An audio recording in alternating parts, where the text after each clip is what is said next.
Hey there, I'm Adeline. I know at 19 I may be young, but I understand how cruel the world can be. My family used to be super rich. As a result, I lived in a massive house, went to the best schools, and had some out of this world vacations. What I didn't realize was my dad was carrying around a big secret. His company had gone bankrupt. Being the proud man he was, instead of telling mom and me the truth, he let it beat him up. When I was 10, he committed suicide and left mom and me with a whole load of grief and guilt to deal with, and a house we could no longer afford. That's why we moved out of our palace to come and stay with my grandma in a small town. I always just presumed that after finishing high school, I'd go to college. My ambition was to study finance. Now, this seemed even more necessary as it meant that in the future, I could rebuild Dad's empire and make him proud. I didn't have an allowance anymore, so I was reliant on my part time job in a restaurant to get me by. I'm pretty smart. Therefore, in my first few terms of college, I managed to get scholarships, which were my main financial source. Unfortunately, this term there was only one full scholarship available. The problem is that, as smart as I am, there's this other guy called Ryan on my course who's even smarter. In previous examinations, even though I crammed day and night and drank a whole load of coffee to stay alert, I was always one step behind him. It's so annoying as I knew he was a rich kid, so he didn't even need the scholarship. He was also good looking, and loads of girls swooned after him. You name it, he aced it. From coursework to girls. Jeez, he was the most frustrating person ever. I guess all my whining about Ryan was sending my roommate Bella crazy, as she told me to shut up and that I needed to use my assets to outplay Ryan. Thinking about it, her idea made sense. Ryan was always going to be smarter than me, so if I couldn't beat him, then I'd just have to distract him so he'd fail the test. I know this seemed mean, but it's not like he needed the scholarship, right? Bella let me borrow some of her cute clothes, showed me how to style my hair and how to do my makeup. I suddenly turned from Cinderella into a princess. Now, all I needed to do was approach Ryan and put my scholarship success plan into action.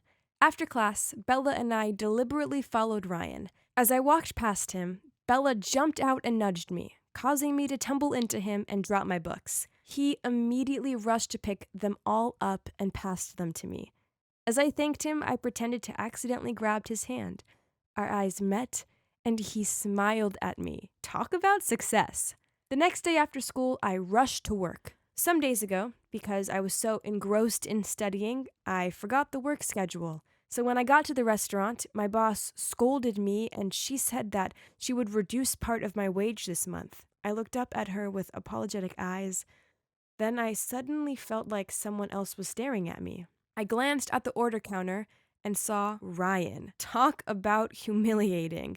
Being on reduced wages was a disaster, so I had no choice but to find another part-time job to do alongside it. I needed to find something that I could fit around all my studying, so I needed it to have flexible time and shorter shifts. Light bulb moment. I could teach the piano. I had been playing it since I was little, and I knew I was good at it. I designed a flyer called Friendly Piano Tutor at Home, and to my delight, I received a call the next day. I turned up at the address, and to my surprise, found myself in front of a mansion. Did I find the right address? Flustered, I pulled out my phone and called the number they'd contacted me on. I was completely surprised when the person who opened the gate was Ryan. I blurted out loud, "Ryan? Is that you? You've hired me for piano lessons?" And stared at him. "Yeah," he smiled. "Look, I'm sorry for how your boss at the restaurant treated you. And, I have a piano here, so I guess now seems like the perfect time to learn." Since then, I taught Ryan piano. Turns out he was a natural. Typical. Was there anything this guy wasn't good at? Okay, so I found out that Ryan wasn't as much of a jerk as I thought he was. He was actually sweet and funny.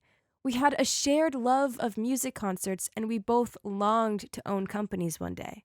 One time, I took his hand to move his fingers over the keys when this weird feeling came over me. Was that sparks I felt? Then another time, when I praised him for acing his piece of music, he said, "It's down to my amazing and beautiful teacher." I blushed and quickly looked away from him. I guess he felt them too, as both of us began to blush and the situation went super awkward. It's safe to say, the bond between us grew stronger, but I had to keep things professional as I had the scholarship to think about. So at the end of a piano lesson, when he asked me out, I quickly refused. I told him I had to study. He asked why I had to study so much when I was already doing so well. Seizing the opportunity, I told him how if I didn't get the scholarship for the next term, then I'd have no choice but to quit college, as I couldn't afford it. Hearing that, Ryan told me not to worry about it, as he would deliberately make his work worse, so as long as I did my best, then the scholarship would be mine.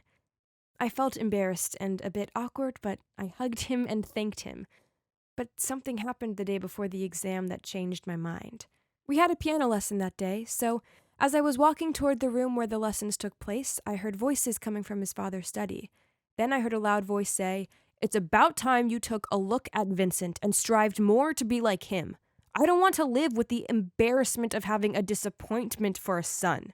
It was clear from all the mistakes he made during the lesson that Ryan had something on his mind. Was it because of the conversation with his father?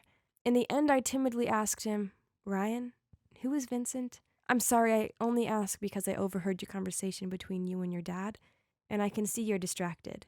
He told me that Vincent's his older half-brother, and the son his father had with his first wife. Vincent was extremely smart and was helping their father to manage a foreign branch. Ryan always felt insignificant in comparison to him, and knew how much his father wanted him to be as excellent as his half-brother was, so he could later help him manage the company. Ryan told me, however, since they were kids, he'd never got on with Vincent, so he didn't want to be inferior to his older brother. So even though he didn't need a scholarship, he always tried to be the best. That night, I thought a lot about everything, and realized that not only did I feel bad for Ryan, but I also had strong feelings for him.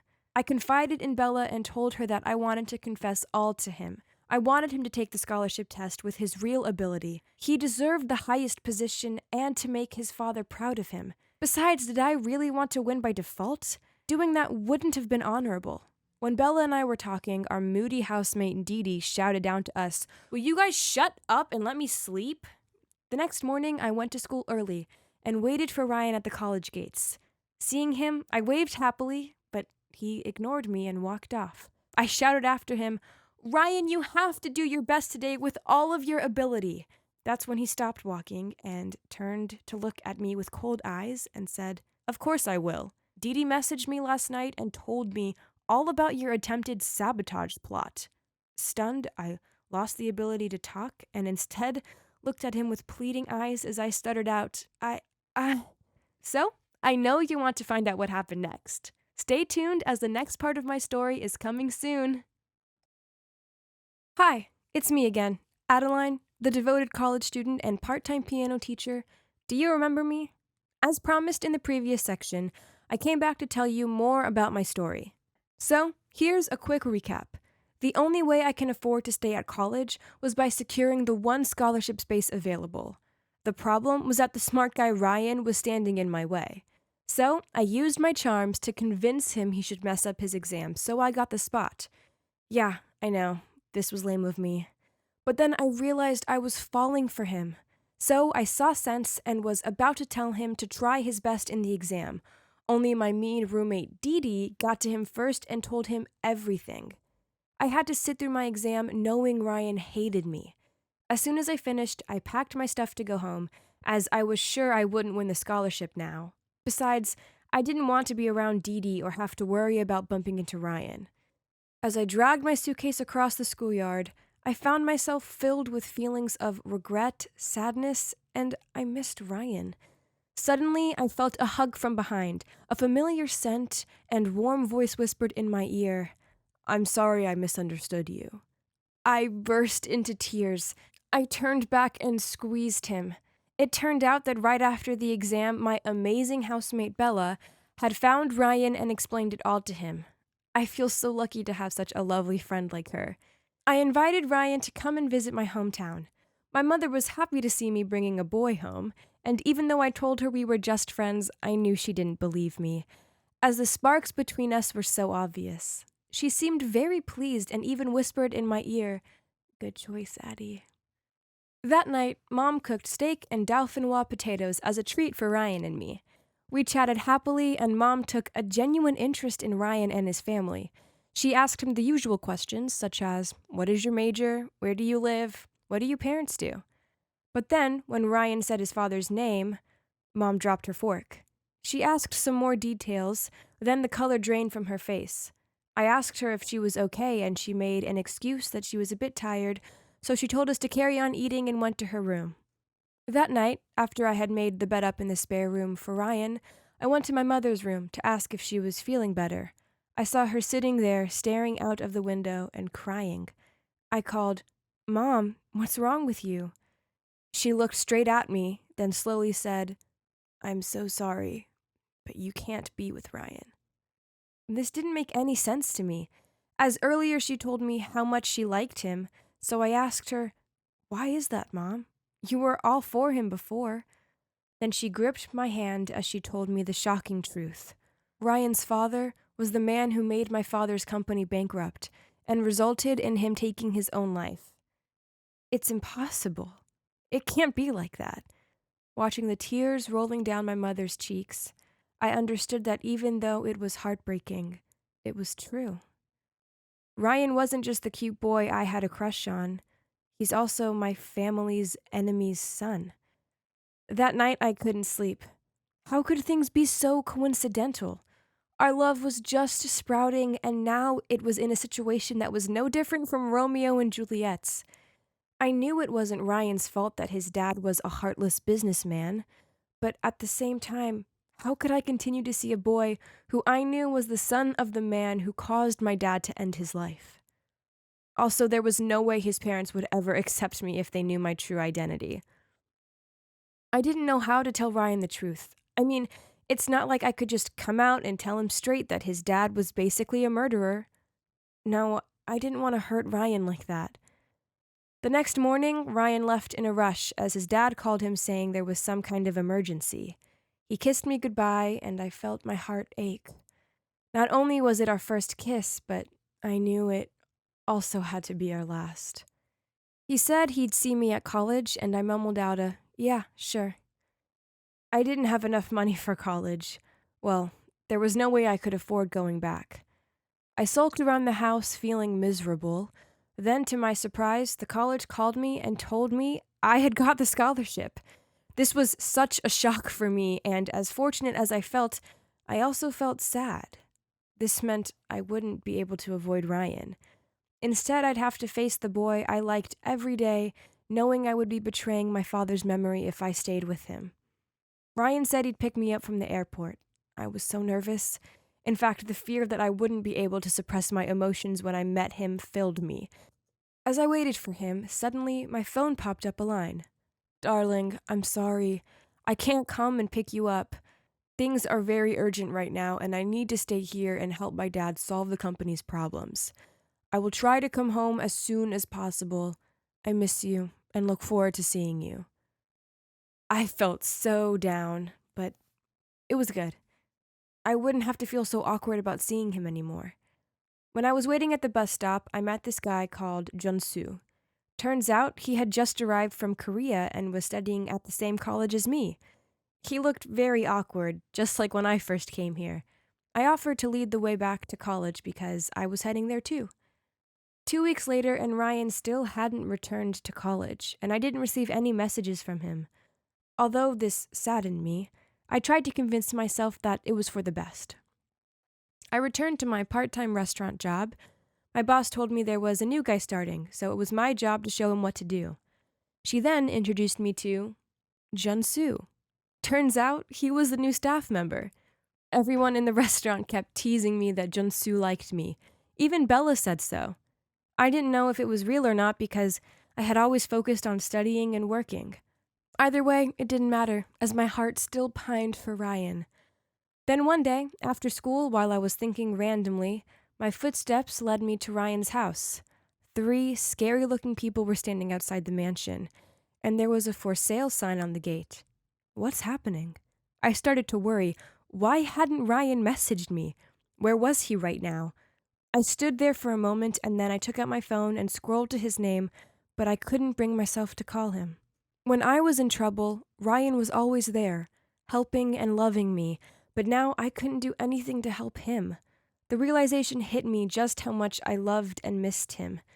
I ended up walking to the city park and slumped down on the lawn near the lake where Ryan and I used to study together. I started crying. That's when Junsu appeared. Turned out he came here often to go for a picnic. He came sitting next to me and passed me a glass of soju and some tasty dried meats. This drink is incredible. If it can't cheer you up, then nothing can. He smiled at me. He was such a sweet guy, and I appreciated his kindness. I was still crying as I drank the soju. Then I ended up spilling all my feelings out to Junsu. He was such a good listener, and he didn't seem to mind that I was crying into his shirt. Then suddenly I looked up and saw a familiar shape standing over me. It was Ryan. At first I had to pinch myself. Had the wine gone to my head and caused me to imagine him? I let go of Junsu and jumped up to rub my eyes to see clearly. It really was Ryan. He was standing there, looking surprised and extremely angry. Then he turned away and I chased after him, but because I was a bit drunk, I fell to the ground. I tried shouting out to him that it wasn't what it looked like, but he chose to ignore me. I had no choice but to lay there on the ground and watch the boy I loved with all my heart walking away from me. Right now, it all seems so complicated. Stay tuned for the final part in my saga. Trust me, you won't want to miss it. Hey guys, Adeline here, again. I'm going to tell you how my story ends. Here's a quick refresher for you. I love Ryan, but let's just say it's complicated. I found out that his father played a part in my father's bankruptcy, which led to his suicide.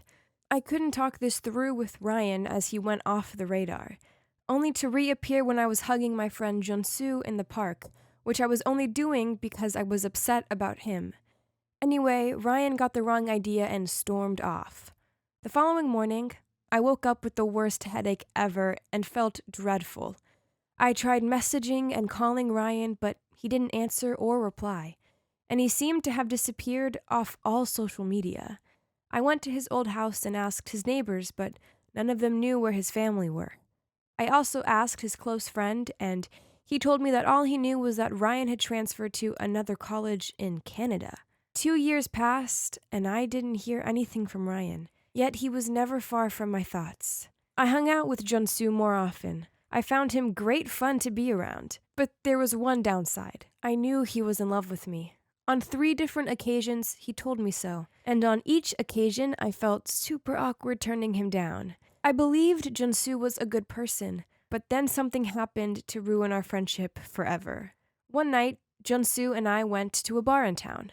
We both got a little drunk, and he kept on slurring out how much he loved me. I didn't want to hurt his feelings, so I politely told him I cared about him, but just as a friend.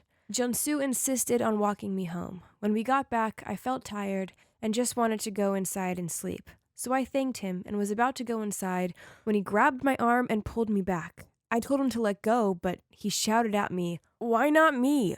You know that I really love you. What did he have that I didn't?" Then he leaned to kiss me. I pushed him off me, but then he didn't seem to get the hint. Instead, he pushed me into the wall and tried to unbutton my shirt. I shouted, "No, I don't love you and I never will." Then I shoved him off me. I ran inside and quickly locked the door. That night, Junsu was standing outside the dormitory, waiting until early morning to see me, but I was determined not to see him. Since then, Junsu tried apologizing to me, but I just didn't feel safe around him anymore. We still worked together, so I was polite to him, but we no longer hung out with each other. Then one evening I went to my shift at work, and my boss told me Junsu had left. I never saw him again after that. After the incidents with Ryan and Junsu, I just couldn't deal with any more drama. I put all my focus into my studies. My hard work paid off as I finished 4 years of college with a first-class bachelor's degree and received a job offer to be an assistant director in a reputable steel manufacturing company. I devoted myself entirely to working.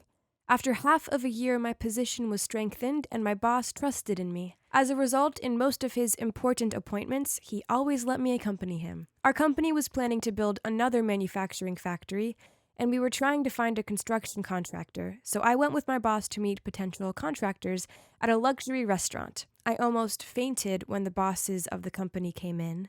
It was Ryan and his father. Ryan was so surprised that he was speechless. Seeing that, my boss asked, are you acquaintances? Ryan's father didn't seem to recognize me because it had been a few years, and I'd never had much interaction with him. Before I could react, Ryan said, "No, I don't know her." Although his comment hurt, I was professional, so I quickly regained my composure and we greeted each other like we were meeting for the first time. He'd changed so much. Now he was quite the dashing businessman. I wondered if he had a model-like girlfriend to go with his shiny new life. I found it hard to act naturally around him. I kept stuttering out my words, and my palms were sweaty. Worse still, he seemed completely unfazed. At our dinner, we discussed our job. While Ryan's dad seemed to be desperate to collaborate, my boss didn't show much interest in them. I knew this was because we also had another contractor offering a lower bid. Before we left, I went to the restroom, and before opening the door, I heard voices coming out from the hallway. It was Ryan and his father talking to each other. "If we don't get this contract, we're finished." "I know, Dad. I try my best to win this contract," Ryan firmly said. Okay, so perhaps his life wasn't so perfect after all. At that moment, the thought of helping them popped into my head. But then I thought again. Ryan's dad had ruined my father's company to the point of bankruptcy. Thanks to him, I no longer had my dad here. So if their company was in trouble now, it was just retribution, right? That night, I struggled a lot to process all this in my mind. Finally, I decided to leave that feud behind and find a way to help them. I hated what Ryan's father did to my family, but I wasn't like him. I was a good person, and I knew Ryan was too. I loved him and wanted to help him. I stayed awake for several nights and collected all the data to help prove Ryan's company's potentiality. I also gathered evidence of how on a previous job, the other contractor reduced their raw materials, and this led to a decrease in the quality of the construction of their project. I completed the entire set of documents right before the day my boss planned to make an appointment with the other contractor. Fortunately, after listening to my presentation, my boss changed his mind and decided to choose Ryan's company to carry out the project. On the day our company signed the contract, Ryan was still cold toward me. He would never know that I helped bring this contract to his company. But no problem. I just needed closure so that I could finally put all the hurt behind me and move forward with my life. One day, when I came home from work because I was too lazy to drive, I took the bus, which Ryan and I used to take together. As soon as I stepped onto it, I gasped. In the last row, where we always used to sit together, Ryan was there, napping with his earphones in. I plucked up the courage to sit next to him. He woke up and looked at me. Needless to say, he seemed surprised. It was about time I told him everything. So I asked him to go for a walk in the park with me. He gave a nod of his head, and we walked there in silence. I told Ryan the truth, from how I found out that his father's ruthless business deals bankrupted my father and resulted in him taking his own life. Then I told him about Junsu, and how the time he spotted us together, he'd just been comforting me as I was so upset on seeing that his house was for sale. After hearing everything, Ryan hugged me. We stayed like that, hugging and crying for a long time. Neither of us wanted to let the other go. It turned out that in the last 2 years, Ryan's family company had gone through a hard time and was on the verge of bankruptcy. So his father had to sell his house, and then their family moved to Canada to save the company at the last branch, which his brother managed. They planned to settle there too, but Ryan still wanted to go back to the US because he still loved me. The day he came back, he saw me with Junsu and presumed I'd never loved him if I could move on so easily. Angry, he'd blocked me out of his life and moved straight to Canada. He finished college there and helped manage the company with his father and brother. Recently, his company met another difficult patch, which they would now get through thanks to the contract. "Getting the contract feels like a miracle," he said. "But the biggest miracle of all is reuniting with you." After that, we decided that we would not let the past story of our parents affect our happiness. We loved each other, and our families would just have to find a way to accept it. With Ryan's support, I found the courage to go to his house for dinner and meet his father. After talking for a while, I mentioned my father's name, which left Ryan's dad looking surprised. It turned out that my father's death wasn't down to him. Instead, there was a third person who interfered in the business between them, and he was the one who caused my father to die of hopelessness. I cried out in relief. For so long, I'd thought the man I love had a monster for a father. Finding out that this wasn't the case was so overwhelming. Ryan's father promised to make it up to me, and he offered me an amazing job in his company. Although flattered, my current job was going very well, and maybe in my position I could help them more in the upcoming project.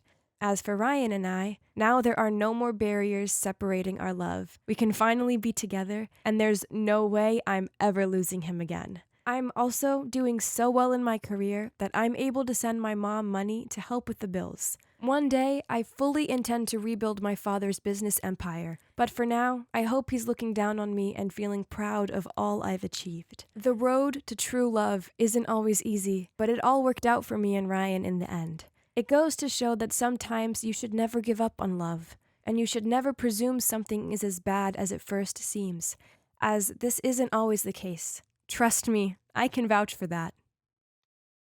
Hey guys, Private Davis here. Yep, Taylor Davis, the girl who secretly disguised herself as her twin brother to attend an all-boy military school. In the last part, I had to deal with my fair share of challenges, but having Tom and Henry, my two best pals by my side, made things way easier. But still, there were problems my two comrades couldn't help me with, such as this situation right now involving Ellis, finding out about my real identity. Not that I'm interested in your mess, but I need to find my brother Jacob. So let's make a deal. I'll keep your secret if you help me find him. What? How am I meant to find a guy I don't even know? To my surprise, Ellis then truthfully told me his story. Turns out, he came to this school for two reasons: to punish those who picked on Jacob and to find clues about his disappearance. Meanwhile, I coincidentally met this Jacob guy outside of school and found his dog tag, so I was the only lead he had for now. But could I really trust this guy? I mean, just look at what he did to Eric. If you don't want to do it, then I can go to the principal's office. Okay, so what? I found the dog tag while we snuck out to a local girls' school. That's all I know. If you spill my secret, I won't let you find your brother in peace either. So you better know a way to take me to that school. I'll pick the time to make a move, and you just try your best not to get caught. The next morning, I was walking to class as usual when I passed a bunch of guys huddled together, whispering something about me? Huh? Wait, did Ellis reveal my identity to everyone? Such a fraud! I ran to find him, but accidentally crashed into this boy called Finley. I helped him up as the whispers around us got even louder. Guess you're one of the alleged suspects too. Finley then told me that yesterday, someone discovered a box that looked just like a pack of candy in the bathroom, but inside were a bunch of tampons. So now the students thought there was either a pervert on campus or that one of us was secretly a girl. And according to them, anyone who never joined the public shower was suspicious. Oh no, what if they found out the tampons were mine? Guys, hot girl alert! Everyone immediately forgot about me and flocked to him. The buzz on campus was that an inspection officer was staying here for a few months, and he'd brought his beautiful daughter Ivy along with him. People said she looks like a fairy with this ethereal vibe. Just then the inspector, Ivy, and his group stepped into the hallway. I watched them all drool over her. Poof, please. Anyone would think they'd never seen a girl before. She walked past these silly boys with a smug smile, but as soon as she caught sight of me standing there unfazed, she froze to the spot and stared straight at me. What? Was I supposed to show off my smitten face too? Dad, I need someone to show me around school. Can I take him? What? Why me? I couldn't even say anything as the principal had already agreed. Come on, let's go. Oh, you're so muscular. Ew, gross! Later on, she shooed Henry and Tom out of the entertainment room just because she wanted to spend time alone with me. Another time, when we were about to do our cleaning duty, Ivy popped out of nowhere and asked me to go hang with her. She even stopped two guys passing by and did her whole fluttering eyelashes routine to persuade them to do my cleaning duties instead. Ivy, I appreciate your help, but we all have our chores to do. This isn't fair on the others. Don't you get it, Jack? I did all this because I want to be close to you. I like you. I think you'll be better suited to someone else. Then I ran out of there, leaving everyone behind stunned at my harsh rejection. For the next couple of days, Ivy was furious and looked at me like she wanted to tear me to pieces, and the whispers started circulating again. They said that refusing a girl as beautiful as Ivy meant that I must have not had any interest in girls. Or even worse, I probably was a girl myself, and I was the one who dropped the tampons in the bathroom. Gosh, this was bad. That night, as usual, I just stepped out of the communal bathroom after a late-night shower when someone suddenly dragged me into the equipment room. It was Ellis. What's going on? Just then, footsteps resounded from the hall. I held my breath as I anxiously waited for them to pass by. Phew, that was close. Turns out, that afternoon, Ellis heard the officers discussing security tightening, especially in the student communal bathroom area at night. So he waited for me outside and hid me just in time. He saved me. We tried to sneak through the new building close to our dorm, but unfortunately bumped into Ivy. What are you doing here? Trying to sneak out, huh? Officer! It's not what you think. Jack came here to confess his feelings to you, right? Jack? Oh, yes. I think I'm fond of you. Oh, yeah? Then why did you refuse me the other day? He was just too insecure. I mean, you're quite the catch with your high-up dad, while he's just a private. But he can't ignore his feelings for you any longer, so... Ugh, cringe. But it worked, as Ivy looked so moved and lunged forward to hug me. Then I guess we officially became a couple? And as Ellis planned, the rumors about me being a girl were replaced with jealous gazes. Now Ivy followed me to every class, every break time. I barely had any time alone. This tactical combat course was my only chance to get away from her. We had to go to this warehouse to practice saving a mannequin captive. I was focusing on the mission, but still got caught by an enemy. Wait, it was Ellis? He seemed agitated and told me we needed to leave this Friday afternoon. As we were discussing how to sneak out of school, why do you need to meet up? We almost jumped out of our skin. Ivy! Why are you sneaking up on us? What did you hear? Just you asking my boyfriend out? Oh, I see what's going on here. You like Jack, don't you? Weirdly, Ellis seemed flustered. He was sweating and mumbling out nonsense. Was he that scared of Ivy? Suddenly, Ivy grabbed my collar, trying to kiss me? Panicked, I shoved her duck face away. Just in time, the siren went off, signaling the course was over, so I ran out of there. To avoid Ivy, the plan changed to early Friday morning. I had to fake an injury to get out of class. Ellis and I met up at the back door, jumped into the milk delivery truck, and let it take us to the local girls' school. When we arrived, I led him to the school entrance where I'd found Jacob's dog tag. We spoke to some students, but no one knew who Jacob was, and people started to stare at us as if we were creeps. We were about to give up when this woman approached us. Why are you looking for Jacob? You look exactly like him. Turned out she's Mrs. Walker, a teacher here, and she knows Jacob. Her husband found him dazed and injured at the edge of the woods and took him in. His health got better with time, but his happiness didn't. So when prom came, Mrs. Walker told Jacob to go and enjoy the night, hoping he'd feel better. But he returned early and was only invested in this dog tag he'd picked up from someone named Jack Davis, since that was also the name of Jacob's favorite drag queen who performed at big theaters. This incident then gave Jacob a push to take action. He always wanted to live with his true self, but he'd been lost along the way. So he decided to venture to find Jack Davis, the role model that might be the only one who could help him now. He had parted ways with the Walkers to go on this self-discovery journey not long ago. On the way back, Ellis and I stayed quiet. I didn't expect Jacob to know my twin brother. Should I tell Ellis that I might know where Jacob went?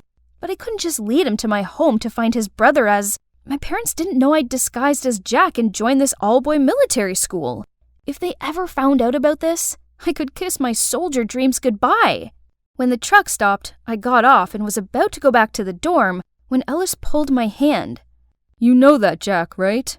Is he your twin brother? If it's true, then please tell me where he is. I'm sorry, but I can't. I've got homework to do. Then I left as he called after me. The next day, I tried to avoid Ellis, but he was ahead of me. He was desperate, but I just shook my head. You selfish fraud! Right away, Tom ran to stand between me and Ellis while Henry defended me. What, you want to become the next Eric? Get lost, you jerk!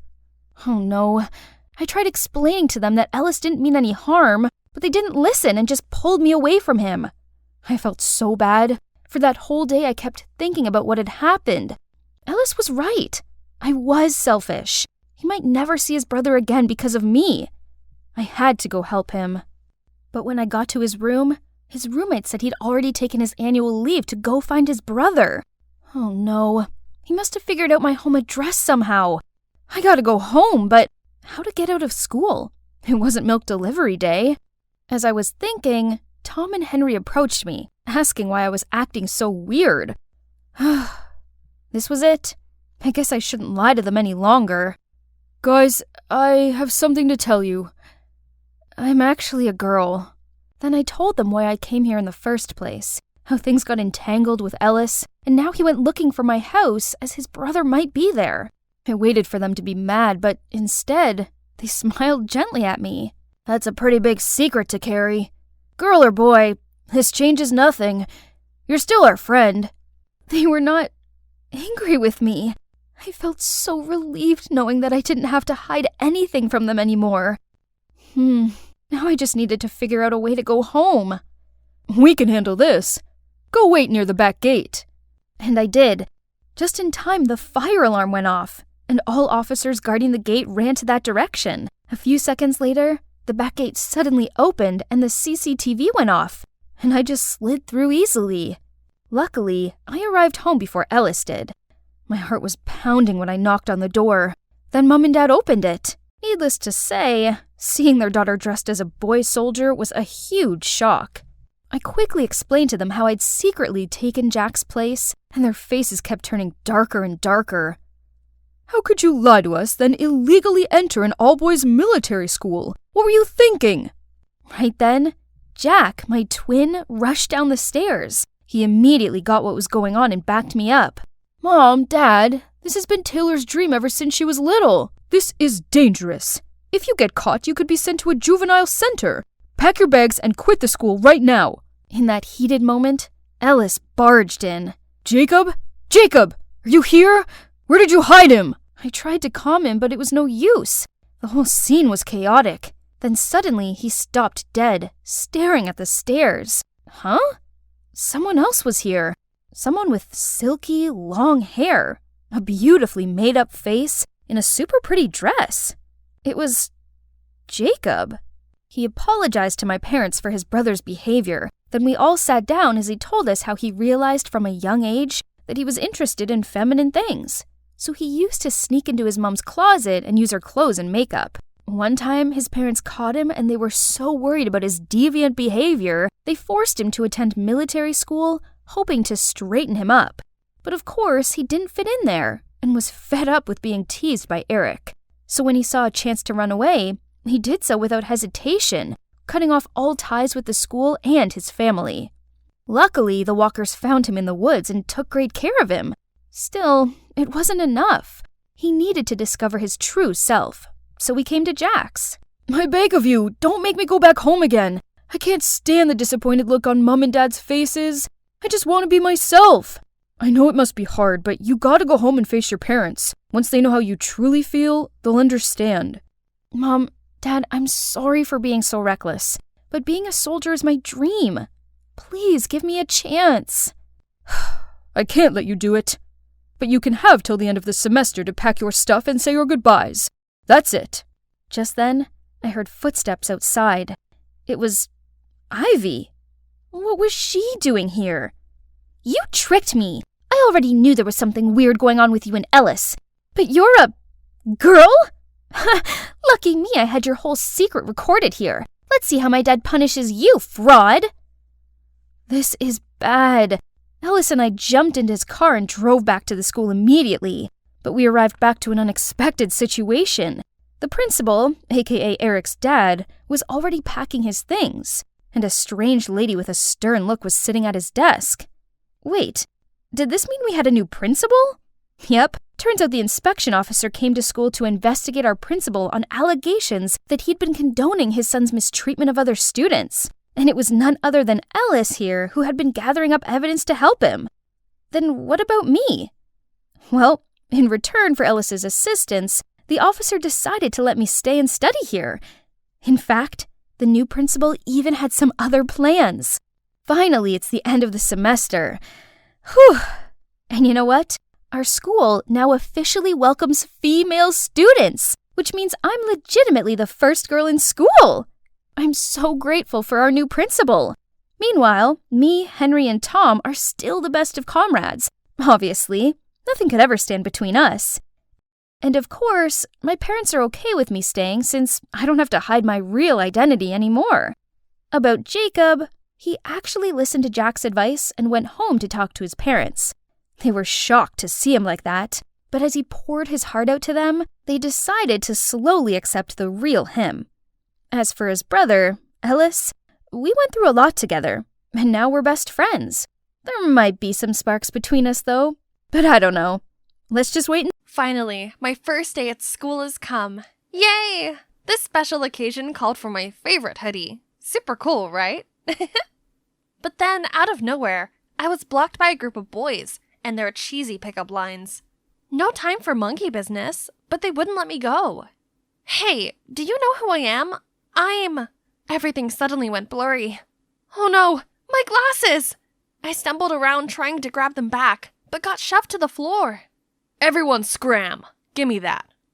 I looked up and vaguely saw my hero offering me a hand. He gave me my glasses and I profusely thanked him.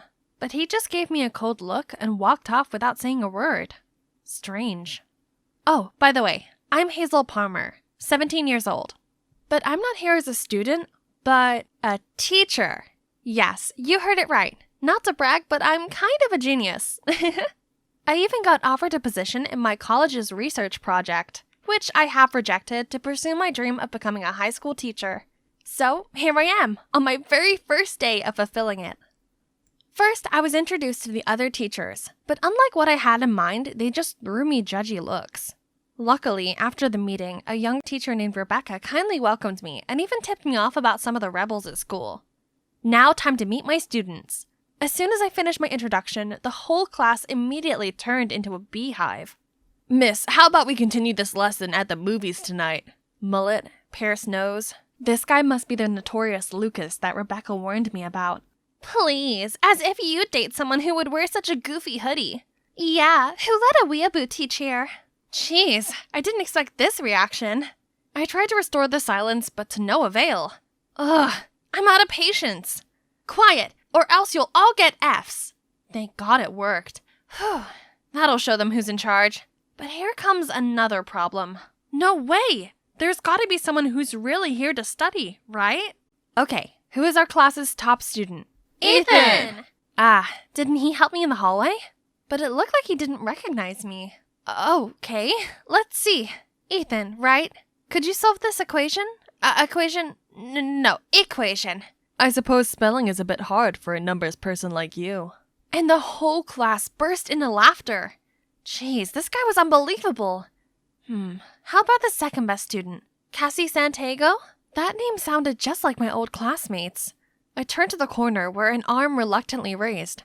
Oh my, it's her! So good to see a familiar face here. But why is she avoiding me? That afternoon, while walking to my car, I saw Cassie and her friends picking on a girl.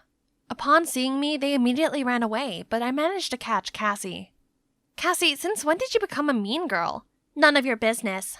Report me to the principal if you like. Then she strutted away, leaving me standing there confused. Since when had the sweet Cassie ended up on the dark side? Turned out, not long ago, Cassie's father passed away in an accident, leaving her to live with her stepmother. This must left her in so much grief that she put up this cold, reckless facade as a defense mechanism. That's so sad. So, to make Cassie feel included, and also to improve this whole class's performance, I came up with a master plan. More homework, not finished, minus points. And every lesson will come with a gift. A test during recess, and I asked Cassie and Ethan to help the other students. But when I called Cassie to the board, strangely, she couldn't do a simple equation. At first, I thought that it was just her being rebellious, but during the test that day, I noticed her copying Ethan's answers. Does that mean all her A's were from cheating? Not only that, the even shocker thing I found out was that Ethan was her stepbrother. After class, I came to talk to her, but she didn't pay me any attention. Cassie, I know the secret behind your A's. High scores mean nothing when they're not from your own hard work. But out of my business.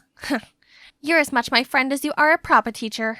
I'd be pleased to tutor you. How about today? See you in the library after school. As if I care. Her words did hurt, but I guess she was just trying to keep her cold image. So I still waited for her, but she never showed up. No matter how much I tried, Cassie ignored me and kept cheating. During the midterm test, she even blatantly snatched Ethan's paper. It's true she's my friend, but I couldn't let it slide any longer, so I dismissed her test. That had to be done. On the same day, while I was in the library searching for materials, I heard familiar voices talking. Ms. Palmer is way too much. She even dismissed Cassie's test today. Can you believe this? Why can't she be understanding like you? Cut her some slack, Sadie. She's just doing what she thinks is best. So that's what my students really thought of me? After everything I did to try and help them, yet all I got back was bad-mouthing? And Rebecca was so nice to defend me like that. No wonder they liked her. A few days later, the unexpected happened. Cassie, Lucas, and a few others came and asked for extra lessons. Finally, they started to have another eye on studying. But little did I know that it's just a ruse from my dear students to turn the following days into a nightmare. And the instigator was Lucas, I supposed. One day, I almost fainted upon finding a huge ant nest inside my bag. The other day, my pants were stuck to the chair with some gum. Fortunately, Ethan always showed up in time to help me. He's such a riddle.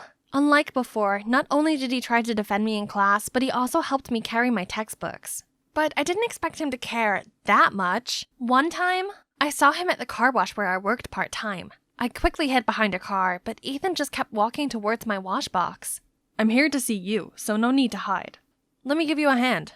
After my shift, Ethan took me home. We talked a lot, and I felt comfortable enough to tell him about my mom's health condition, and how I took this part-time job to cover her hospital fee. This side of him was far different from the normal, and it was heartwarming. Suddenly, we noticed an elderly lady who seemed lost, so we offered to take her home. And guess what? She's the grandma of the notorious Lucas. I was truly surprised by how much of a rebel like Lucas cared for his Nana. I could tell he really loved her a lot. Poor boy. She's the only family he got now. Lucas, I know studying is not your thing, but have you thought about how happy your grandma would be if you at least tried? Since then, Lucas stopped causing me any mischief, and so did the other students. Now they could even do simple math themselves. Baby steps. Seeing my effort finally bore fruit, I set up a parent meeting to report students' progress. Halfway through my presentation, a photo of me cosplaying as Sailor Moon popped up on the screen. Oh my god, why is it here? How dare you let this childish thing teach my kids? Then she stormed off, followed by everyone else. I thought I finally had my students on my side. Turns out I never did. Then came the last straw, my mom's medical test results. I couldn't help but cry, letting all my bottled up emotions out. Then, suddenly, a hand laid on my shoulder. What's wrong? My mom's health turned worse, and she needs an urgent operation. I'm sorry to hear that. It's all gonna be okay. Be strong, Miss Palmer. I appreciated him comforting me, and when I felt a bit better, we decided to leave. But the door was locked from the outside. It must have been a prank from my students. Again! We tried banging the door and screaming for help, but eventually gave up and waited for someone to come. This quiet atmosphere sure does have a way of making people open up, and I got to know about Ethan. Seemed like both of us have problems with our beloved family. What's yours? I have a sister. You know who. That I really adore. But no matter how hard I try, she always builds a wall between us. Oh, wasn't this the first time Ethan talked about his personal life? He always put on a cold and distant mask. But I knew deep down he had his struggles too. I was so absorbed in his story that I forgot about being locked up and gradually fell asleep, until a buzzing sound startled me, and countless phone cameras were pointing at us. Guys, check your phones. Look what Miss Palmer and Ethan have been doing this whole time. Oh my! A bunch of photos of me and Ethan had been uploaded on the school website, and from some angles, it looked like we were kissing. Oh no! I tried to explain, but they just threw me a disgusted look. And why was Ethan just standing here saying nothing? This soon reached the principal. He told me there would be a case hearing for inappropriate relationship with a student. How was this even possible? As I dragged my feet to the principal's office, suddenly I heard familiar voices shouting. Why did you do that? I told you to find her weakness, and look what you got. Nothing. I've done everything I could. What else do you want? Everything? Then why is she still here? As long as she's around, she messes up our cheating stuff, and Mom will get my head chewed off for being useless at school. Or is that what you want, brother? What? So, Cassie had been pulling the strings this entire time? And Ethan was her puppet, befriending me just to please his sister. I knew she hated me, but did Ethan have to be so heartless too? Cassie then caught my eye, so I ran away. I was still trying to process this when I walked in to see the school council glaring at me. You're an insult to the teaching profession, which leaves us no choice. I was ready for the worst when Ethan rushed in. Stop! It was me who deliberately jammed the classroom's lock to get back at her for being too strict, but I accidentally got stuck too. There's nothing going on between us. And so, I was cleared of all charges, and Ethan ended up in a week-long suspension. Why did he do that after all? After such a long trial, I drove around town to blow off some steam. Then saw Cassie fighting with a security guard. I found out that Cassie stole a bracelet and was refusing to call her parents. The guard said he'd have to call the cops, so I came forward as her teacher to bail her out. Cassie asked me why I helped her, but I didn't bother explaining myself and just left. Since that day, Cassie didn't attend the extra classes. After his suspension, Ethan returned with his offhand attitude. No time to worry about those two. My mission now was to prepare my students for the upcoming finals and regain my prestige. Luckily, they started to take studying seriously and invested a lot in these tests. One day, when I walked into class, some students even asked me to help solve advanced exercises. 2 weeks later, when the results came, my excited students all rushed over to me. Miss Palmer, thanks to you, the questions were the same as the ones you showed us the other day, so it only took us a blink to finish. What are they talking about? Before I could understand, the principal summoned me to his office. As I entered, he angrily showed me the math sheet that I was allegedly teaching in the extra class. What kind of work ethic allows leaking exam questions, Miss Palmer? Leak the test? Me? No! Please! No more excuses. You're fired. No! They can't punish me for something I didn't do. Someone must have framed me. I asked my students where they got that piece of paper, and they said it was already on the table when they came to class. So Cassie and Ethan must have been behind this. Good job, Ethan, for putting up their remorse act just to set up a bigger plan to humiliate me. Okay then, they won. Unemployed and desperate, with hospital bills to cover, I had to work full-time at the car wash, as well as taking night shifts at 7-Eleven. But besides the measly wages was a bonus of rotten eggs and tomatoes, scornful looks, and snarky comments saying I didn't deserve the teacher title. The scandal truly turned my life upside down. Then, when I was at the hospital with my mom, suddenly Ethan rushed in and said he would clear my name. Clear my name? Wasn't he the one who put dirt on me? What was he playing this time? With nothing to lose, I reluctantly went with him. He led me to the school's control room. The principal was also there. Then I saw Sadie standing on stage. Ethan said it was her who discreetly put the math sheet on the table. What? But, Rebecca? I distributed the test like you said, but I'm scared. What if someone finds out? Don't worry, now that Miss Palmer's fired, who else can dig this up? I'm only taking back my position as the beloved teacher who can take cover for y'all. No, I have to tell the principal everything. Who would believe you? I would. Furious, I rushed over to the stage and confronted her. Rebecca, I thought you were my friend. How could you? Don't ask me. Ask your phony self. Weren't you just trying to get the students to like you? What nonsense was she saying?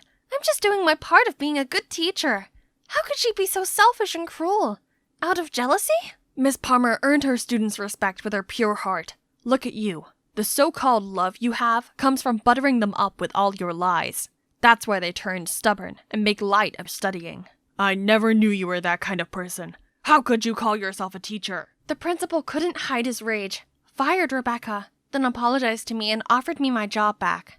But after all these troubles, this school had completely drained me. I couldn't take it anymore, so I refused. As I was wiping away my tears, Ethan came to my side.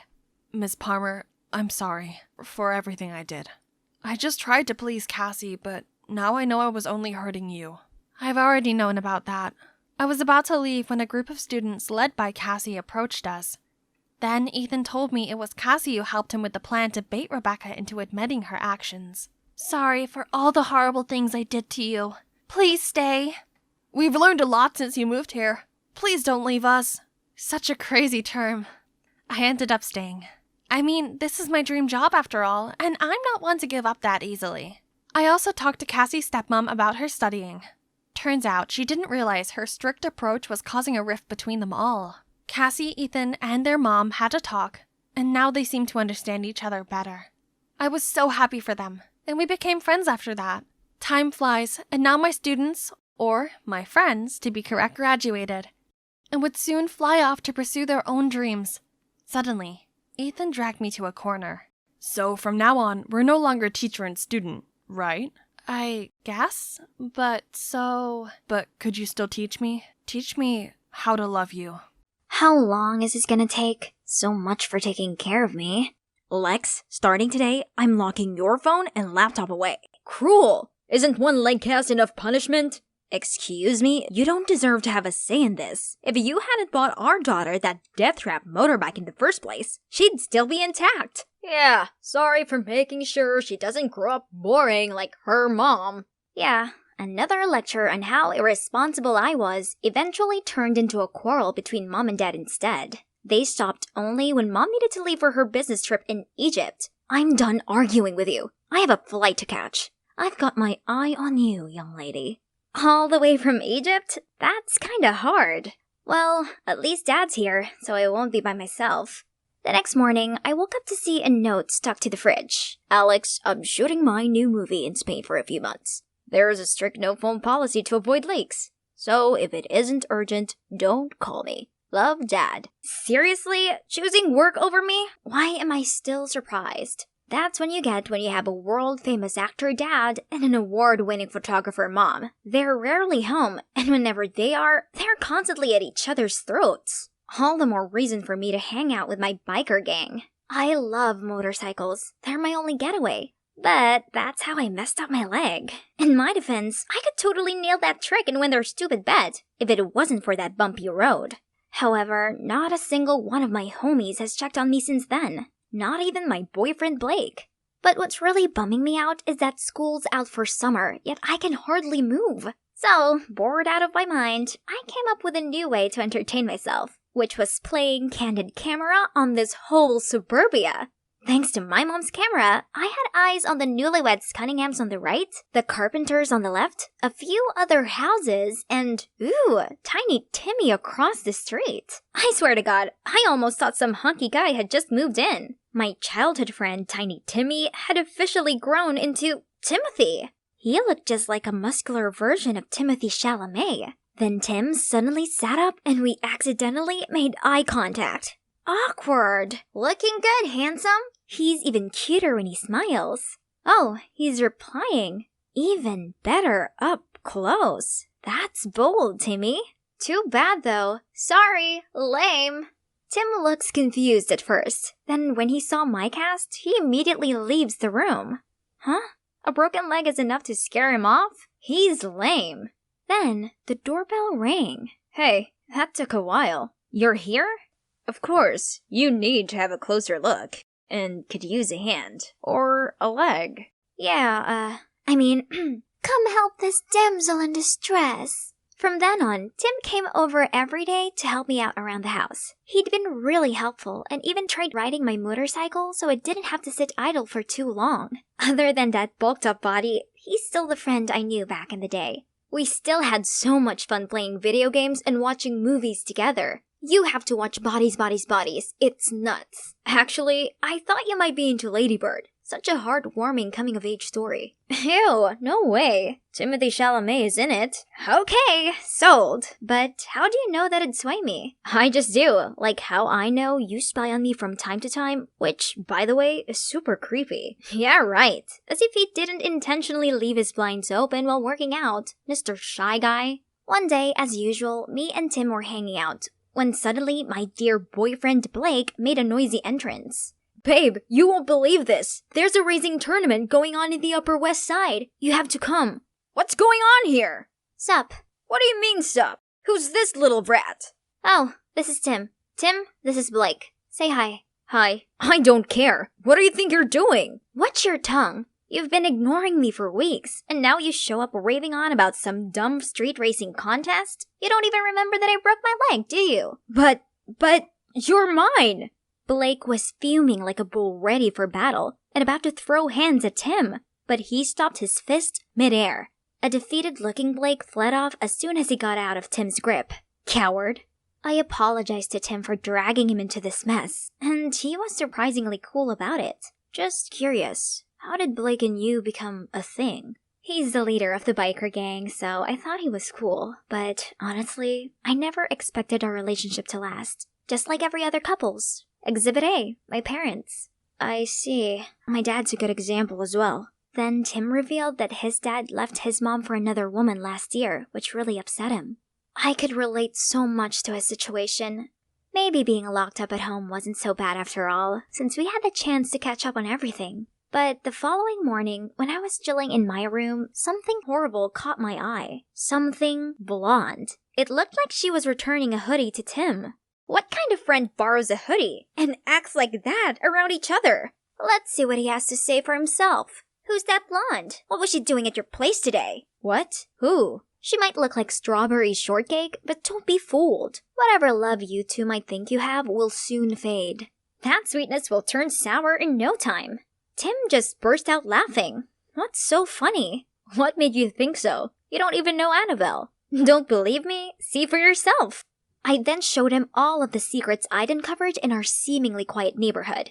First off, the couple from number 9 were both having affairs. The daughter from number 11 was using her boyfriend to hide her real relationship with another girl. And last but not least, the Carpenters, who seemed like suburban couples goal, actually had a far from blissful life due to Mr. Carpenter's drinking problem. In conclusion, there's no such thing as real love. I see your point, but on the other side of the spectrum, genuine love does exist. Tim points the camera towards the Cunninghams. I'm not buying their poster couple act. Then, one day, Tim said he had to work overtime at the library to prepare for an event with, you guessed it, Annabelle only. I had to hide my anger as I watched him drive off with Blondie. With nothing else to do, I decided to watch the Cunninghams. Geez, how could they seem so lovey-dovey all the time? I wanted to take my mind off of Tim, but the more I observed them, the more I thought about him with that Barbie. That's when I saw a book that Tim borrowed for me from the library. Looks like it's time to return it. I Ubered there, but there are many people here as well. Why did Tim say that the two of them would be here alone? Tim's face turned into the scream when he saw me. Didn't think I could get this far? Hi, don't mind me. I'm just here to return this. You should have just given it to me. Oh god, no. I can see that you're busy with Annabelle, isn't it? Yeah. How do you know my name? Oh, let's see. You remind me of that creepy doll who's also an absolute nightmare. Tim then immediately dragged me away. See? He's caring for me, not you, Annie. However, the fun was interrupted right away when I saw Blake outside. Time for you to pay. Tim immediately stood between Blake and me, but to our surprise, Blake signaled for his goons hiding close by to show themselves. Clearly outnumbered, I tried to stop the situation from getting worse. Let's be civilized here. We can sort this out without violence. You're right, babe. We can settle this with a bet. Whoever can do the trick that broke Lex's leg and top it off with the Akira slide can have her fair and square. The loser has to back down. First of all, I'm not some kind of trophy. Second of all, that stunt is incredibly dangerous. Right, Tim? Sounds worth it, though. Have both of you lost your minds? Tim went first, and even though he flunked it, he managed to land without a scratch, while Blake landed on his face. Of course, that fiasco got the whole gang so embarrassed, they scrammed immediately. But I was still so annoyed. Congratulations, you won absolutely nothing. Not that I didn't care about him, I just couldn't stand his recklessness anymore. The next day, I was woken up by a doorbell. So, what are you here for? Sorry about last night. But if you stayed longer, I could have told you that I did what I did because I like you. Romantic styles. I don't even remember since when, but I do remember how sad I was when we stopped hanging out. Believe it or not, I started working out just to impress you. Whoa, what? Tim explained that nothing was going on between Annabelle and him. They were simply co-workers. And he made up that whole thing about being alone with her at the library to see my reaction. What do you say? I can make you believe in love. Tim, don't be ridiculous. Love isn't anything like the movies. It's merely a temporary chemical reaction in your brain that makes you think you're really feeling it. Come on, just give it a chance. No, look at my parents, your father, all the families in this neighborhood. If you ask me, your feelings for me right now will fade, just like mine with Blake. I'm sorry for wasting your time. I thought I was special enough for you to take a leap of faith. Now I know how wrong I was. He then left without another word. When Tim closed his blinds, honestly, I felt a sting in my chest. This is for the best, right? I can't deny the uneasiness I felt without Tim. It's not that he didn't want us to make up. I just didn't know how. Seeing how happy and smiley he was with her, my uneasy feeling only grew bigger. Is this what they call love? No. It's not real. Happy-looking families are not actually happy, and the Cunninghams are just good at faking it. What's that I'm hearing? Are they fighting? I saw the husband suddenly punch the wall with rage, then push the wife. I no longer had eyes on them, but could hear a huge commotion over there. What on earth is going on? Panicked, I called the cops right away. Wait a second, that means their happy marriage really was fake. I excitedly limped across the street to tell Tim about my discovery, then dragged him over to the Cunninghams' front lawn. However, when the cops arrived, both of them answered the door perfectly fine. Turns out they already knew about my spying, and were so annoyed by it, they decided to pull a prank on me. Great, my curious neighbors have also witnessed this whole humiliating ordeal. But the worst part was seeing the disappointment on Tim's face. You have to stop being so stubborn. Not every family is like yours. I couldn't say a word, not even when the cops gave me a warning. That night, I tossed and turned as Tim's words wiggled around my mind. Suddenly, something caught my attention. It's from Tim's house. Some flashlights were moving around. I tried calling Tim, but he didn't answer. Of course, he'd be in deep sleep by now. Calling the cops was useless because of that very recent embarrassing incident. That's it. I'm doing it myself. Out there on Tim's front lawn, my heart was beating like crazy. Thieves! Thieves! The startled thieves turned around, so I blared the air horn, then shouted, "Freeze! Stay where you are! Hands over your heads!" But obviously, I, a teenager with one working leg, never actually expected any criminal to stand still. They quickly got a hold of me, and right when I thought my life was over, "Get away from her!" Tim, thank goodness! Other neighbors also came and stopped the thieves. Tim called the cops, and this time they reported to the scene ASAP. Phew, that was insane. Mrs. Jones, Tim's mom, thanked me and invited me to stay the night. It's really nice of her, even though she burst out laughing when I explained the situation with the Cunninghams. When Tim went to grab some drinks for us, she asked me why I was alone in this condition. So I spilled everything about my family. Contrary to her reaction just now, she showed me sympathy. From her experience, love didn't always have a happy ending, but it doesn't mean it's not real. Tim's dad and I had genuine feelings for each other. It's just that over time, things changed. We're open to accept this and be honest with each other. That's what real love is. I wouldn't change a thing, and I would still fall crazily in love with him, despite knowing we would eventually break up. Because that's how I got Tim, the second real love of my life. Her words hit different. Maybe I'd given love a bad name. You're right, love is not at fault, and Tim is so lucky to have a loving mom like you. Meanwhile, my parents don't just hate each other, they put it all on me too. Bet you, even tonight's incident won't make them care. I see where you're coming from, but why don't you just give it a try? Their reactions might surprise you. So, I called them up, and guess what? They both sounded concerned on the phone and said they'd come home as soon as they could. See, I told you so. It's alright now. Timmy, please show Lex where she'll be sleeping. That was really brave of you. Being all heroic out there despite your whole situation. I wouldn't have risked my life if it wasn't for what? I'm all ears. For you. I'm sorry I overreacted. The thought of becoming a boring old couple who hate each other bugged me. But then I realized if we were together, we wouldn't have to be that. We could be like the Cunninghams. That doesn't sound too bad now, does it? I guess not. Next morning, I woke up to my parents' call. They actually kept their promise this time.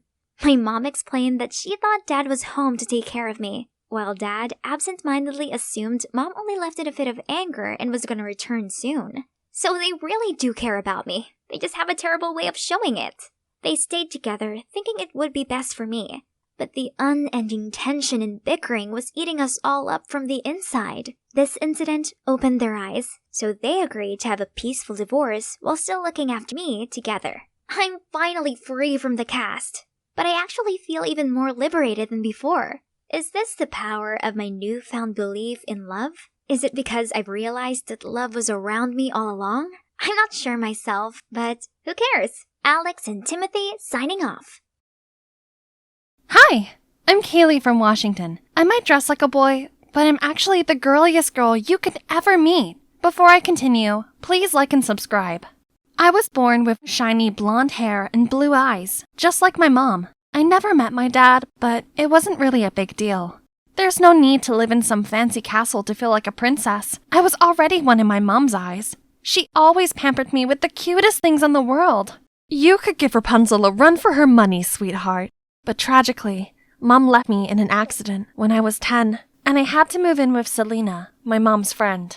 She lived in a mansion where there was so many people dressed just like her. As soon as they saw me, they started to ooh and ah at me. What a porcelain doll! Bet she'll win any beauty pageants. She's just too lovely to be real. Shh, Miss Sanchez here doesn't like anyone who's prettier than her daughter. Yeah, she's been in a foul mood ever since the master left for his mistress. I only caught a bit of what they said before Selena dragged me into a corner. Sweetie, you heard them. Boys are bad news. Just look at your dad, for example. So stay away from them. Got it? And the only way to repel them is if you look more like them. Then she told me to wear contact lenses to hide my blue eyes, cut my long locks, threw away my dress collection, and bought me clothes that basically drowned me. And voila, I looked just like a teenage boy. One day, I was alone in the kitchen when I heard someone shouting, "Bring me 2 smoothies now!" I brought in 2 avocado shakes, but accidentally splashed one all over this girl's face, turning her into Shrek. Watch what you're doing! My daughter's angel face is destined to be Miss USA! How dare you! I'm sorry, ma'am. Relax, Mom. Avocado face masks are all the rage anyway. Sadly, I still had to take my punishment, but suddenly the girl walked towards me. Hey, I'm Beatrix. Let's go and play. But Don't worry, I'm here. My mom won't punish you anymore. Then she took me to her room. Wow, she even has a castle inside? Beatrix then put some wigs and makeup on me. I looked at myself in the mirror, and memories of my mom came rushing back. I quickly pulled out the photo of her that I carried with me all the time. We looked so alike. I was about to take my lenses out when Selena stormed in and dragged me back to my room. Don't you ever let me catch you here again, and keep your distance from little mistress. We're not from the same world as people like them. Remember that? But little did Selena know, Beatrix had just asked her mom to allow me to go to school with her. And ever since then, we've been literally inseparable. I mean, literally. She clinged to me from living room to kitchen, from home to school. Honestly, the only time I could have a moment of peace was when I went to the restroom. Phew. Oh, maybe not. And each time we hung out was more than torture. I had to fight against the urge to act girly, hit my own hands whenever they started to reach for those pretty things, and now they ended up swollen. Think I'll glue them in my pockets next time. Then, one day, I arrived at school to the most terrible news ever. Kaylee, one of our female rugby players, got injured, so I put you on the team. What on earth? I don't even know what rugby is. Here's Austin, your rugby coach. If you need anything, he's your guy. You know him? He might be handsome, but something about him screams bad news. People call him Awful Austin. You better watch out. And she wasn't exaggerating at all. On the very first day, he already pushed me to my absolute limits in training, that I almost passed out. In the agility ladder exercises, I got my feet tangled up in the line and fell to the ground. But instead of a hand, all I got was his soulless look. Then one time I missed the ball, causing it to hit another player. Hey, is this a joke to you? Do it properly. Keeping all Celine's words in mind, I zipped my mouth up and ignored him, who was definitely a boy. Oi, what's the attitude? You're bringing the whole team down. See? Cat got your tongue? Faking dumb doesn't work here. From tomorrow, extra training, no excuses. Beatrix was right. He was a devil. I was dragging my aching body home after training when I noticed a cute cat and stopped to pet it. The cat ran away, so I followed it and ended up at the back gate of the school, which was totally off limits. I've never been here before. Whoa, look at this beautiful mural. It's so mesmerizing. What you doing here? Awful Austin? Anyway, did you paint this? It's amazing. Of course not. Stop prying. He was such a terrible liar. But to be honest, I didn't expect some jock like him to be interested in art, let alone actually be good at it. What are you two doing here? Don't move! Oh no, the guard has spotted us. Austin immediately grabbed my hands and started running. We hid in a small alley, and he pressed me against the wall with his strong arms. My heart was racing like crazy, and I could feel his too. We were so close that our faces were only inches apart, and the warmth of his breath made me blush even more, so I accidentally let out a squeal. Thankfully, before things could get any more awkward, the guard was gone. Don't even think of breathing a single word about this. Weirdly, this time his words didn't hurt at all. Maybe because I knew beneath his tough jock exterior, he had his own secret, just like me. I like your painting, so no need to hide it. Austin stopped for a bit, then kept walking, but I'm sure I caught a smile. After that day, he started to behave quite differently, more gently. He no longer went berserk at me, but helped me get through the training instead so I could catch up with the other players. I just had my first successful kick. Yay! I turned around to cheer with Austin, but out of nowhere, the ball came hurtling right at me, and he instantly caught it with one hand, while the other held me by the waist. Okay, that was awkward. This week, there'd be a senior prom at school, and Beatrix insisted we go. Of course, I gave her a no, but she was literally a leech, so I had no other choice. Wear this, Kay. It's a matching set. It'll be so lame if I wear this alone, please. Fine, but only 'cause you've given me no choice. Yay! Love ya! Eek! Wow, it smelled so good. What if I put it on? But wait, what about Selena? Forget it. It's not like she'll be at the prom. YOLO! I stepped into the ballroom with this gorgeous outfit on, my blue eyes, and the necklace my mom gave me. Everyone jaw-dropped as soon as they saw me, and that's when I noticed Austin coming towards me. Hey, you look different tonight. I mean in a good way. Wanna dance? Sorry, girls' time. Kaylee, look at the tasty food corner. Told you we had to come here. Oh, Beatrix, my friend here is starving. Can you show him where to grab a bite? Wow, sure, handsome. We have cupcakes, biscuits, and even brownies. Isn't this called choosing boys over friends? Good for her, anyway. Then Austin gently led me in the waltz. He looked exactly like a prince from a fairy tale. As we fell in step, letting the rhythm control our movements, I felt my whole body tingle. The sparks were definitely flying. But suddenly, the music changed into trance. We looked into each other's eyes for a second, then, hand in hand, ran across the crowd until we got outside. I could never imagine a tomboy could become like this. Actually, I'm not a tomboy. What do you mean? That's when I decided to tell him everything about how I was obsessed with girly things, but had to suppress it all my life. It felt so good to let it all out after burying it the whole time, and Austin was such a good listener. Wow, Kaylee, I'm so sorry. Actually, I've also had to hide my passion for arts to help my father's business too. So what you said to me the other day really opened up something in me. So things were not easy for him either, huh? Suddenly, he pulled out a sketchbook and started drawing me. I wish this moment would last forever. His face then went all serious, but not in a cold way as usual, but instead beaming with passion. Our eyes met, and I thought my heart was going to jump out of my chest. And yes, I hoped this moment would last forever too. Then suddenly, he leaned closer to fix my hair. I was ready for a kiss. Then, Kaylee! Selena? How did she find out about this? Man, you know what's coming next. I can't believe you'd be this reckless. You're not my mom, and not every boy is like my dad. You were wrong. Mind your manners. Get changed now. Right then, Mrs. Sanchez came to interrupt us. Hang on. Are her eyes blue? And what's this? Don't mind her. I bought this half price at the swap meet, ma'am. Then she signaled for me to flee the scene. If Mom were here, she'd understand the way I feel. Blinking back tears, I suddenly felt a warm hand on my shoulder. Are you alright? I saw you leave with Austin. Did he cut your hair? It looks shorter. I'm okay, Beatrix. Oh wow, I have a similar necklace that my dad gave to me. This was from my dad too, except that I don't actually know who he is. Maybe your dad is my dad? 0 for the joke, Beatrix. Oh, but why did Selena lie about the necklace to Miss Sanchez? So I went to find Selena right after, and she told me the most shocking thing ever. Beatrix's dad, the former master here, was actually my dad. He seduced Mom, who used to be a maid here too. When Mrs. Sanchez found out, both of them were kicked out of the house. Then knowing Mom was having me, he dumped her right away. Selena was afraid Mrs. Sanchez could see Mom in me, and so she had to force me to disguise myself. Wow, this was seriously messed up. Keep your identity a secret by all means or we're doomed. Understand? I was in complete shock, but I knew I had to be more careful from then on.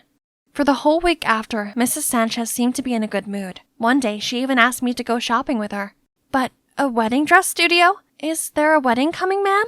Yes, and it's yours, you filth! You have to pay for your mom's karma for stealing my husband! So, she knew everything? I tried to bolt away, but immediately got caught. Then she took me to this luxurious house, and guess who I met? Kaylee, what are you doing here? Austin? What? What do you want? I was still bewildered when a man pushed a boy in a wheelchair into the living room. Hi, Mr. Fisher. About our arrangement. This is the bride here. She and Ivan here will make the perfect couple. Hope you like this gift as my thanks for your favor. My blessings for the marriage and your family. Dad, what is she talking about? Ivan will get married to this girl. I've already settled everything so that Ivan can have a bright future without worrying about anything. Excuse me? I've had to put aside my art dream to enroll in business school, as you wished, and now you want to control my brother's life too? I object to this marriage, because I love her! Then he pulled me away, leaving Mr. Fisher frozen in shock. Kaylee, I'm so sorry you had to meet my dad in such an awful way. I promise to never let anyone treat you like this again. No worries. I have to thank you instead. Your words really woke up the courage in me. Austin offered to help me talk things out, but it's time for me to fight for my own good. I came back home to see Mrs. Sanchez flying into a rage. How dare you bring your face back into this house? You cruel woman! I will not marry someone else just to pay off your debt! Right at that moment, Selena walked in, and she literally turned into a bull. How dare you do that to my child?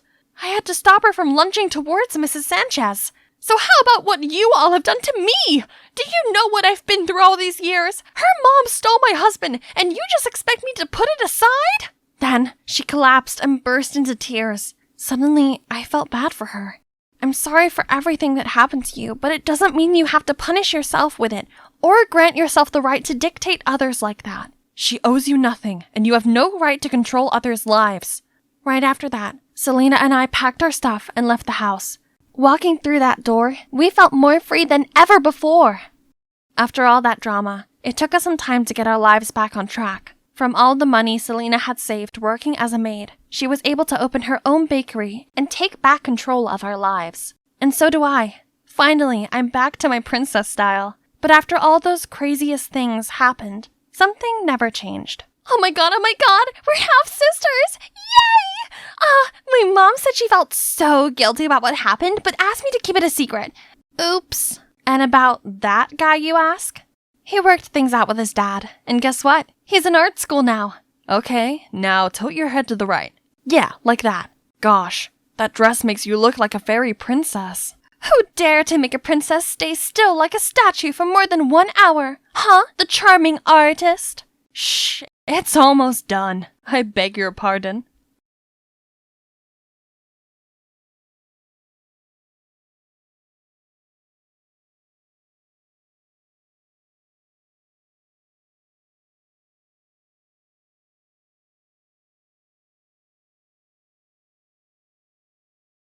Hi, Melanie here, and I'm hanging on the edge of my seat to hear the results of this year's science fair. I know I might not look like a typical studious girl, but I'm definitely serious about school. Ooh, 1 second. The winner of West High Science Fair 2023 is Harry Silver. That means the runner-up is Melanie D'Angelo. Congratulations to you both. Please come onto the stage for your awards. Man, I can't believe I'm second to him again. We'd been literally swapping first and second place on every leaderboard since we were kids. Ugh, so unfair. Look at him. All he did was partying and pulling silly pranks, yet he's still on the honor roll, while I had to study day and night to maintain my straight A's.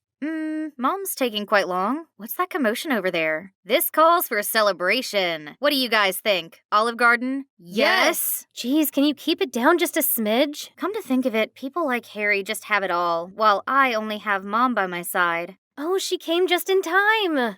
Dad left us for another woman a while ago, so my mom had been struggling every day being a single mom. She must be really sad and lonely, so I'd never mention Dad anymore. Poor her. The more I felt for Mom, the angrier I was at Dad. Only my bestie, Izzy, knew about this, 'cause, it's hard to open up when you're from a broken home. Luckily, there's one thing in this world that could raise my spirits, as well as my heartbeat, in these dark, gloomy days. My dreamy crush, Cameron. Last year of middle school was coming to an end, so I gotta make a move with Cameron fast. The problem was, every time I got close to him, that party pooper appeared out of nowhere to make fun of me. He kept calling me melanin, 'cause that's what you lack, and bothered me nonstop. We had never gotten along, but seriously? What's wrong with him lately? He picked on me way too much, and why only me? I can't believe everyone thinks he's a model student. To me, Harry's no more than the most annoying bug. All right. Hair, makeup, pearly white teeth, check. I'm giving it another go today, waiting for Cameron at his locker with my love letter in hand. As soon as I saw his gorgeous face, I took a deep breath, then put up the sweetest smile, but all of a sudden, someone messed up my hair from behind. Ouch! I turned around to see the culprit. Harry, you look hot. And it generates electricity, too. Now you can charge your phone with your hair. Thank me later. Oh my god! Nobody should see this Medusa hairdo. My plan to confess failed again before it even started. All thanks to that clown Harry. Wait, isn't that my dad? He was walking out of the principal's office with a much younger woman and a boy my age. From what I gathered, they're saying that his son would go here. Seeing how my dad's starting a new life with his new family, I couldn't help but feel sorry for Mom. This is all that woman's fault. If she just disappeared, things could go back to the way they were. But that's merely a wish, and me and Mom just have to put up with this boring, unhappy life day by day. Voodoo for dummies? Was some higher power listening to me? This sounds like an answer to my problem. I ordered the book immediately. I started studying all kinds of spells and rituals in it as soon as the package arrived. Voodoo dolls? Interesting. The next day, I went to find Izzy ASAP. Hey, I'm thinking of using a voodoo doll on my dad's new wife to bring my parents back together. What do you think? Does it really work? I don't think. Yo, Wednesday. Sorry. Yo, knock off Wednesday. Harry Silver, you are so dead. But wait a second. You know what? We can test it out. Harry would be the perfect guinea pig. What? Him? He's just being his playful self. What if voodoo actually works? Harry doesn't deserve it. Well, I don't think so. Let's make a doll for our little preppy boy then. Crocheting a doll's easy. However, the tricky thing was getting my subject's hair, and you bet I won't get physically close to Harry even if someone pays me to. So I got this, a Ouija board. It will help me figure out the code for his locker. There must be a few strands stuck on the fancy hairbrush that he kept inside. Ugh, but none of the combos worked. This is the 10th time already. How about this? There we go. But there were only books inside. Boring. Then the soccer team's changing room it is. I will definitely find something on his uniform. Let's see. Harry Silver. There it is. Aha! Gotcha! I was about to flee the scene when I suddenly saw a boy with only a towel around his waist. Ah! I sprinted to the door and dashed straight through the hallway. That was close. Okay, I still had a voodoo doll to finish. And it's done. I excitedly show Izzy last night's work. Pretty good, huh? It has Harry's hair, too. What? How do you know it's really Harry's? What if it's somebody else's? Well, Hey, did you hear some perv with panda eyes was creeping around the boys' changing room yesterday? Go away. But don't worry. Starting today, we'll take turns guarding the entrance to catch them. Oh, what a coincidence. You fit the culprit's description perfectly, Melanin. But you're definitely not that pervy, are you? I was so mad I felt smoke coming out of my ears. I wish my gaze could kill that brat. Mel, you're squeezing the doll's arm. It's gonna come off. Whoops, my bad.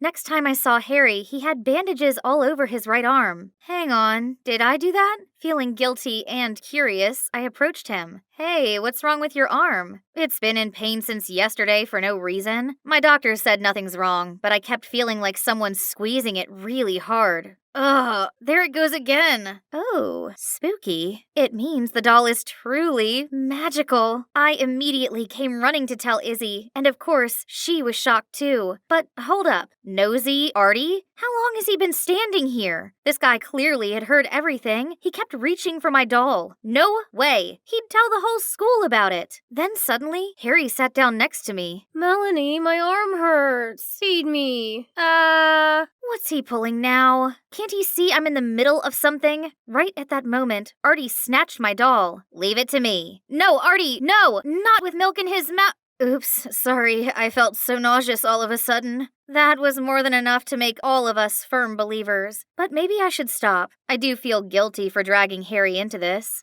That afternoon, when I was about to throw the doll in the trash can, I saw Cameron walk towards me. Did Christmas come early? Hey, I was wondering if you're... Yes, I've been waiting so long for this day. An occultist? What? I mean, Artie was going off about a voodoo doll of yours, so I thought you might know a thing or two about love spells. But if that's not true, I'm sorry. What do you need a love spell for? Then he revealed he wanted to put a spell on his crush, Regina. So all this time, I had no chance with him at all? But hey, a love spell sounds like a brilliant idea. It could ensure my parents' reunion too. Sure thing, but I'll need your hair as well as Regina's. Also, some of your personal items for the spell to work. Obviously, I'll use his stuff, but in a love spell for me. And you know what I gave him? It's all junk with some of my poodle's fur.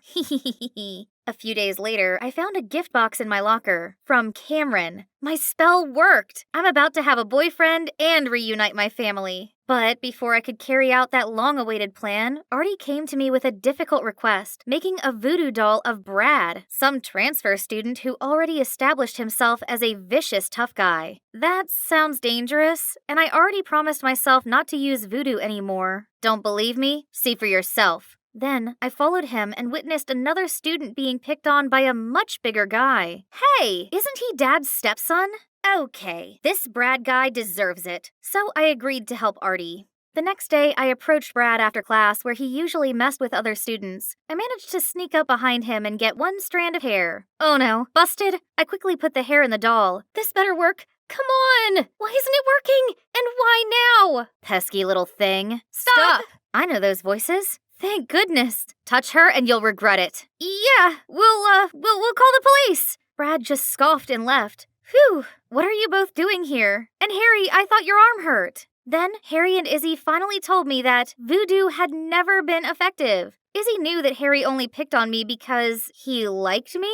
That's why she tried to stop me from using voodoo on him. But she couldn't, so she then told Harry everything. To be honest, I found your attempts quite amusing, so I acted like they were successful to humor you and myself. I was gonna stop though, but when you were being sweet to me and asked about my arm, I decided to keep it up. Oh my god! My bestie had been friends with my mortal enemy all along. Behind my back? Am I a joke to you? Why are you here? To make fun of me even more than you already did? Because I got worried when I heard you're going after Brad. Melanie, you're the smartest girl in school. I don't understand why you're doing all these dumb gimmicks. Yeah, you've been acting strange lately. Since when are you superstitious? What other choice do I have? Voodoo or at whatever cost? I need to get my parents back together, and that punk Brad is my dad's stepson. He deserves whatever comes to him for ruining my life. And you know what else? Both of you, get out of my sight for good! Then I stormed off. After that day, I no longer talked to Izzy, and Harry's relentless pestering finally stopped. But honestly, it felt a bit empty without them, especially with the upcoming school field trip. Of course, I'm still coming. Who needs them anyway? This is the chance for Cameron and I to be closer now that we're talking on the regs. It's gonna be the best trip ever. I'd never been the outdoorsy type, but does camping involve this many physical tasks? Almost done. What on earth is that? Isn't he under my love spell already? I mean, he even gave me a present. I was still in shock when Cameron came over to help with the tent. Thank you. No need to. I can't thank you enough. That spell of yours worked wonders. What does he mean by that? Then, out of nowhere, Izzy tapped on my shoulder. I've tried to tell you. Those two have been flirting for a while now. I guess Cameron just needed your spell as a little spiritual push. That means none of these has ever worked? There's absolutely no hope of bringing my family back? Feeling devastated, I burst into tears and ran off. I was running without looking and bumped into... Brad? Melanie, right? Just who I want to see. Or should I say, my dear stepsister. Your mama sent you here. Let go of me and piss off! I wonder how pathetic she had to be to have her husband walk out on her. If this was any other time, I would have fought back. But after all that just happened, I've lost all of my will to do anything now. Out of the blue, I saw someone charge at Brad and land a brutal blow on his face. I said I'd make you regret touching her. I had to stop Harry before he messed Brad's face up beyond recognition. It's time we got out of here. Why did you come help me after everything I said? I'm kinda used to your coldness. Besides, my love language is following you around and teasing you until you notice or get mad at me. Silly. I know. On a different note, I thought you knew that voodoo was useless. Yeah, so I thought of a love spell to get my parents back together. Then my family will be whole and happy again. But I know it now. There's no such thing as magic. Why not? Magic is alive and well inside you, and it is called forgiving. It cannot punish those who hurt you and your loved ones, but it can help you let go of your pains and sufferings. What are you trying to say? I mean, no magic can make your dad come back, but someday the pain he caused you won't ache anymore. Eventually, your mom and you will heal and lead a fulfilling life without him. I never took this goofy guy for the philosophical and mature type, but I guess he's right. I'd been so caught up in my own bitterness that I didn't realize moving on was an option. When my mom picked me up, I decided to finally ask her about my dad. Unexpectedly, Mom told me that of course it was sad at first, but she's actually doing fine these days. Life's supposed to have its ups and downs. As long as we welcome them with open arms, everything will turn out all right in the end. After all, your father will have the life he wants, while we get on with our lives. Turned out I was the only one chasing the past all this time, when what I actually needed was closure. Mom's words were more than enough to put this grieving period behind me. My last year as a middle schooler was quite eventful. Brad was no longer a problem since he got a taste of Harry's fist. Did I mention that we became a trio of best friends? For now, at least. Harry never stopped his shenanigans, but instead of getting annoyed like before, I found him quite adorable and endearing. Oh, just kiss already. Izzy!